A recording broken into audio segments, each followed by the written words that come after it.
Louis. C'est incroyable. C'est incroyable ce qui se passe. C'est pas autant.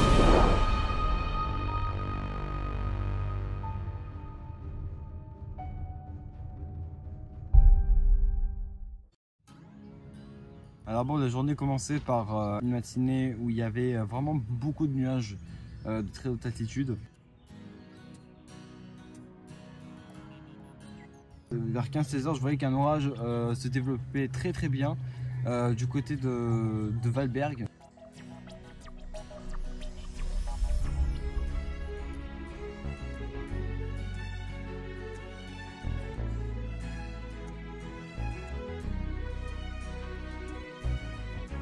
Et au début, j'hésitais parce que je me disais que peut-être je ferais une chasse pour rien et je ne verrais rien du tout. Bon les gars, du coup aujourd'hui on est le 28 mai, il fait vraiment très chaud. On réfléchit avec Fabien par rapport à la situation d'orage qu'il devrait y avoir vers fin de journée, trucs comme ça. Même la nuit et pourquoi pas demain matin. Et pour l'instant c'est assez casse-tête parce que les prévisions n'arrivent pas à prévoir de pluie ou alors un tout petit peu. Mais par contre sur simulation satellite, par exemple jusqu'à maintenant cet orage n'a pas vraiment été prévu sur précipitation, mais sur simulation satellite ça a été prévu. Donc voilà, j'espère que ce soir ça va le faire aussi. Je sais pas quoi faire les gars, parce que là franchement l'orage, là il est là-bas et pour l'instant il passe à côté. Je me pose énormément de questions parce que l'orage reste en montagne pour le moment. Elle descend un tout petit peu en fait du côté du littoral. Donc je me demande si je devrais pas monter aux environs de Carrosse pour essayer d'avoir un aperçu sur l'orage et peut-être si j'ai de la chance de pouvoir voir son activité électrique. Ouais, ça se passe à peu près comme c'était prévu. Après, à la limite, je pourrais... On va voir si ça se maintient, mais je pourrais peut-être y aller pour celui de l'orage qui va se former à 19 h. Donc, je sais pas. Peut-être, en vrai, je vais quand même y aller, je sais pas. Pour l'instant, c'est une belle gueule. Ouais, t'as donc une qui s'étale et tout.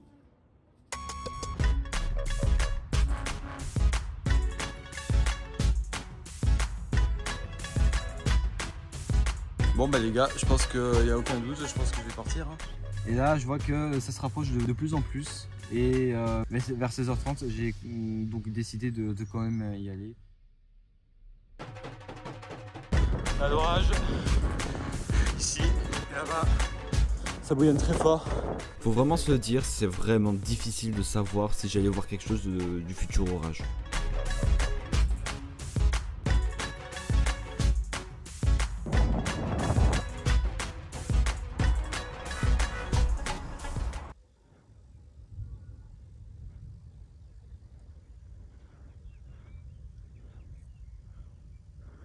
Je suis donc arrivé au spot de la fontaine, mais la ligne à haute tension me dérangeait beaucoup.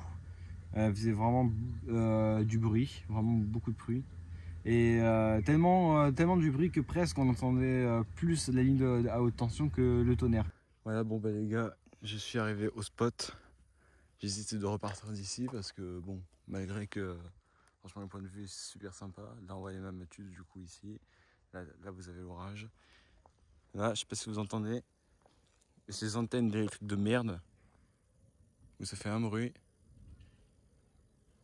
Donc c'est un peu dérangeant. Là par contre l'orage il se réactive. Hein. Là je vous dis les gars, l'orage se réactive. Là le tonnerre devient de plus en plus fréquent. Donc, Le problème, c'est que l'activité électrique n'est qu'un train de jeu. Les impacts de foudre tombent à l'arrière de l'orage. Moi, je suis du côté de devant.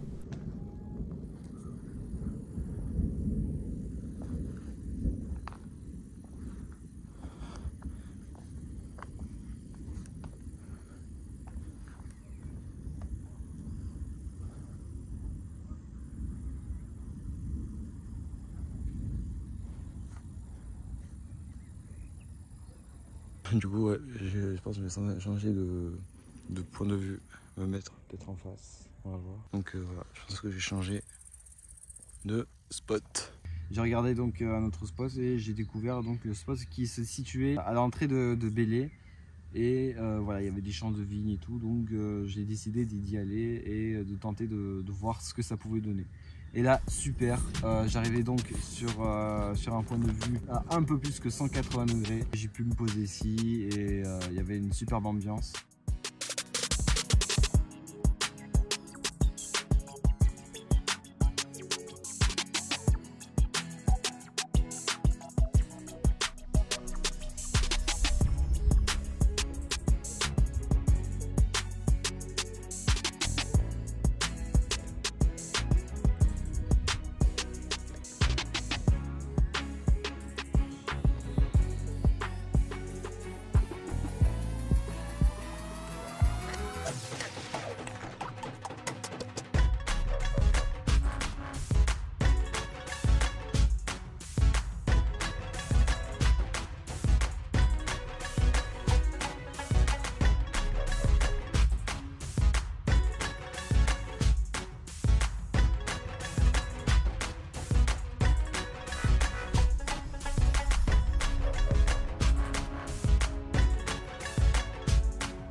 Imaginez que vous rentrez le soir avec le sentiment d'avoir fini la journée, d'avoir fini ce qu'il y avait à faire, d'avoir observé un orage de loin, avoir vu un impact de foudre de votre propre yeux sans jamais la revoir sur vos écrans malheureusement, et que ensuite vous voyez le soir même qu'un orage violent sur les reliefs italiennes à la frontière des Alpes-Maritimes est prévu, que vous n'avez pas la disponibilité de sortir, que vous devez rester chez vous, et qu'ensuite le reste de la soirée vous voyez depuis votre terrasse au dos de l'orage les lumières des éclairs reflétées dans le ciel en quantité astronomique et durant pendant 2 heures.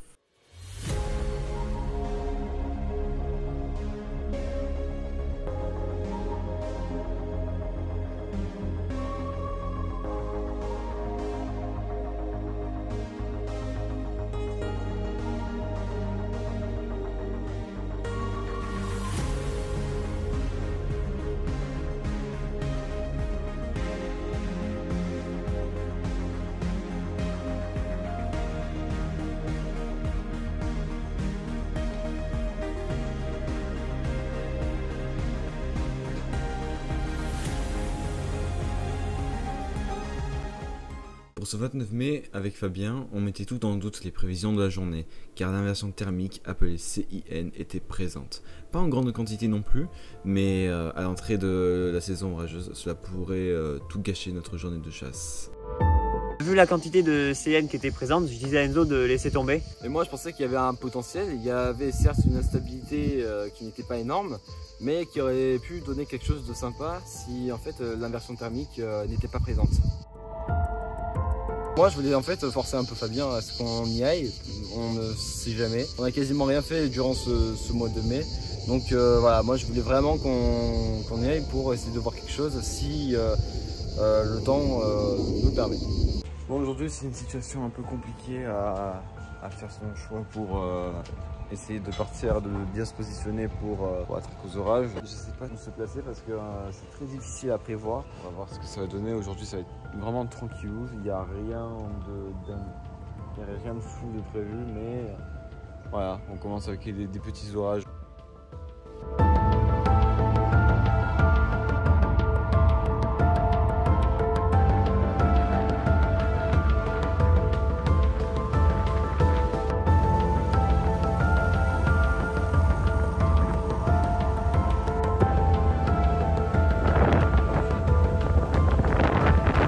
Ça va?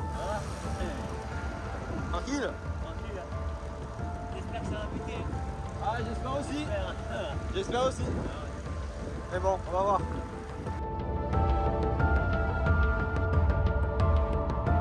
Bah, une fois arrivé aux Colettes à Cannes-sur-Mer, je voyais que le temps était vraiment laid. Et le vent aussi soufflait pas mal. Il y avait plein de cumulus congestus, surtout à l'est des Alpes-Maritimes, mais ça montait, mais bon, avec le CIN, ça a donné malheureusement que de la pluie. Puis au final, il ne se passait pas grand chose malheureusement. Il y a des mucapes en plus. Des mucapes. Non mais c'est vrai, non?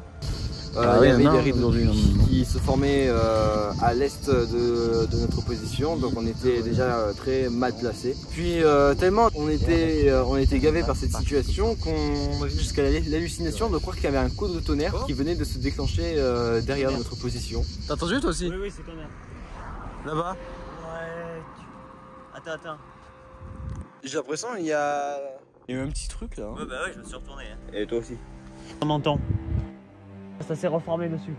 Chenapan. Et malheureusement, comme je le sentais, bah, rien ne s'est passé dans l'après-midi. Ouais, c'est ça, il y a vraiment un couvercle thermique et ouais.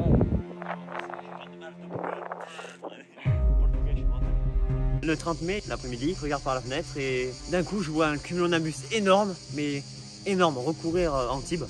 L'orage était actuellement sur Fayence, c'était à 30 km de chez moi. Dans l'après-midi, il devait en fait y avoir des cellules orageuses qui devaient se former au début sur Guéréolière-les-Neiges.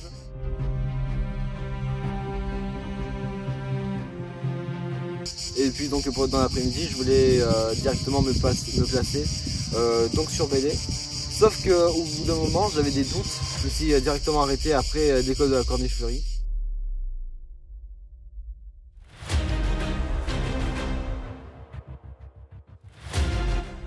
J'ai décidé de repasser de l'autre côté de l'école de la Corniche-Fleury et de me positionner juste après où je savais qu'il y avait un point de vue qui était ouvert directement sur cet orage. Les gars, j'ai l'impression qu'il y a la base qui se dessine là-bas. Ouais, mais malheureusement, il a décidé de rester sur Fayence. J'ai décidé de directement foncer sur Cannes-sur-Mer. Voilà, je voulais finir ce mois de mai en beauté. Je voulais vraiment me rapprocher au maximum de l'orage pour vraiment enfin voir l'activité électrique qui était masquée par le rideau de pluie.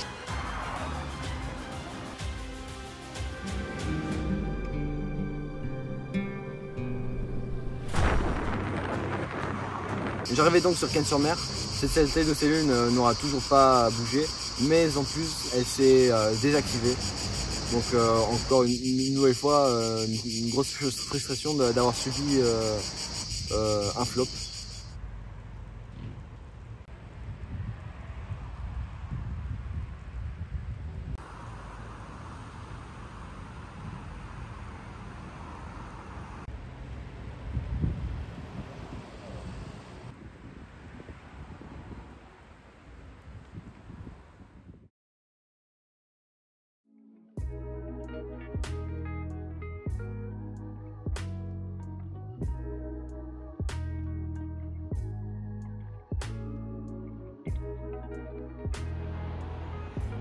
Bon, aujourd'hui on est le 14 juin 2022, donc il est 11h54. Pour demain, il doit y avoir des systèmes orageux qui se rapprochent vers les Alpes-Maritimes, voire même qui passent à l'ouest. Voilà, je sais pas quoi vraiment penser. Parce que si on regarde les autres modèles de météo, comme Ventousky et tout, voilà, ils prévoient pas grand chose. Et voilà, c'est compliqué. C'est compliqué à savoir à quoi vraiment s'attendre. Et en plus, Fabien, demain normalement, il sera pas disponible. Si on regarde sur Météo Ciel et qu'on regarde à Rome, du coup, voilà, il doit y avoir des orages vers le littoral. Donc vers 19 à 20h, ce sera ici. Puis 21h, dès que ça se rapproche vraiment au bord de la mer, avec le CIN, l'inversion thermique, ça devrait tout péter. Après, voilà, en MUCAB, on est bien. Hein. 1400, 1500. Truc comme ça. J'aurais préféré plutôt les MUCAB d'Italie. On est dans les 3200. Mais voilà, à surveiller.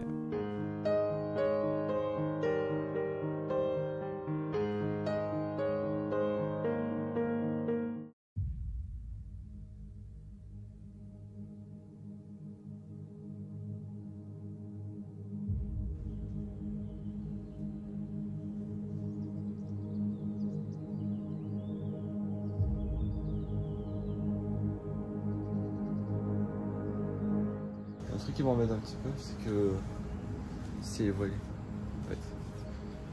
Alors, à première vue, d'après les simulations sur cette île, ça devrait partir. Puis en plus, j'ai vu là, la réutilisation de ce matin. Raphaël Levent, c'est pas tous les jours, enfin c'est pas dans tous les orages qu'il y a ça dans les Alpes-Maritimes. À première vue, on devrait dépasser 100 km/h. Et moi je suis en vélo. Après, dès que ça se rapproche de plus en plus vers le bord de la mer, on devrait dépasser les 120-130. situation particulière. Malheureusement, il n'aura pas fait bien aujourd'hui avec moi.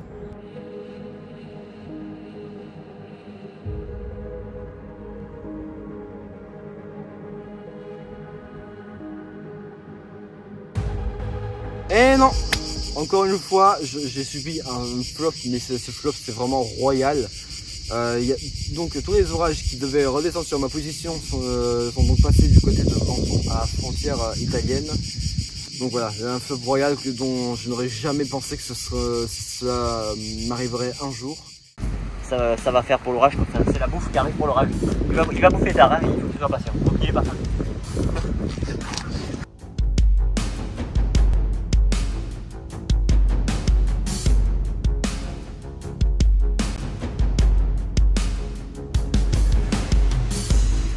Oh Gianni, ça va péter là. Franchement, regardez à Rome, c'est un truc de fou. L'orage. Ouais. Il va passer sur Antibes. Ça va être le dernier moment où il va être fort. Dès qu'il passe Antibes, voire même il arrive une Roubaix, il se casse la gueule.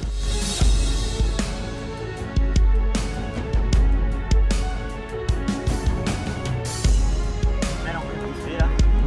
On regarde les radars, ça commence à péter. J'hésite entre Cagnes-sur-Mer.